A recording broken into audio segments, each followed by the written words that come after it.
జనక కుమారాత్మలను జనక త్రైకు వ్యక్తికి జనక కుమారాత్మలను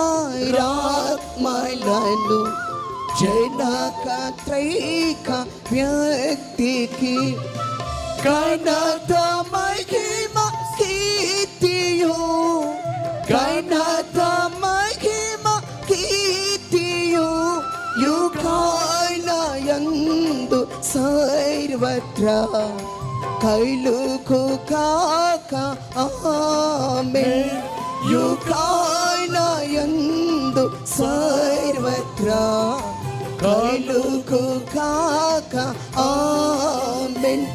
శ్రీ యేసు క్రీస్తు నాథుడు శీఘ్రముగా వచ్చును.